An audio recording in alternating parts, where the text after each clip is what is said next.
I've tried to understand what was going on. And I didn't do this just by looking at police documents and the legal background. That wasn't terribly interesting, actually. I tried to look at the raw material. I tried to look at the unprocessed material. In other words, the words spoken by young radicalized Islamists. And the dialogues in the film are not at all dialogues that I've invented with Léa. These are actually their own words. These are words which express and convey a burning desire for sacrifice. I think we're not at all within the framework of a game. We're in a very different sort of dimension. The political realm is no longer autonomous at all. We're really in a spiritual dimension. And here, spirituality becomes intermingled with military preparation. That's what I wanted to show in the film. There are these people who are setting off to uproot themselves.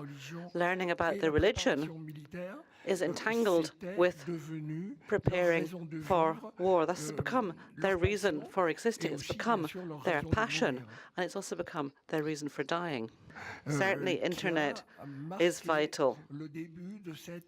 That was what really set off this spread of radical Islam. Yes, when we were writing, we drew on Facebook profiles which had been closed down. We had access to former Facebook profiles as well, young people who'd gone off to engage in jihad. They were commenting left, right, and centre on their Facebook pages as a kind of impunity. There were all kinds of massacres shown on their websites. You had access to things which were very personal and very violent on Facebook. We found that on Facebook and on other fora as well, which were subsequently closed down, but it was fantastic to have access to that when we were writing, to really be able to draw our inspiration from the actual genuine discussion. I also have the feeling when Leila says that she can get more information on the internet than she can in the mosque, for example. Young people find the answers they want to find on the internet. They find answers that they wouldn't get from an imam. They get the kind of answer they get from their mates or from their parents. And that's why you have Facebook and other, let's say, darker sites. You find answers relating to sacrifice, say you must engage in this struggle. And that's what pushes people to adopt this approach. Religion absorbs and entirely waters down the political sphere. That's something which is hugely important to understand. If you're interested in the jihad movement, this whole dimension of religion taking center stage and absorbing political autonomy. What I mean by that, for example,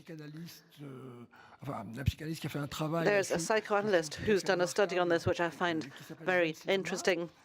Ben Slama. He talks about these individuals who are radical Islamists. He describes them as engaging in kind of incest between God and themselves, their own bodies. The relationship they enter into is a kind of incest. There's a sort of a fusion and a confusion between God and the individual. And it's from that point of view that the political sphere doesn't have any space any longer. There's no scope for it. Well, I didn't live through a very difficult period. It wasn't difficult as it was for men who went to fight in Algeria. I didn't learn tolerance that way. Tolerance comes with time and with experience and with age. Tolerance comes in terms of the way that you look at the world around you. Tolerance comes through your relations with others. When you're 20 years old, like these young people in the film, you can't really be tolerant.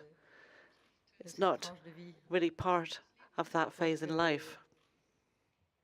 Voilà, moi je pense que c'est la vie et le temps. So I think it's life and it's time that make you tolerant of this. They've certainly made me rather tolerant, but very intolerant on some things.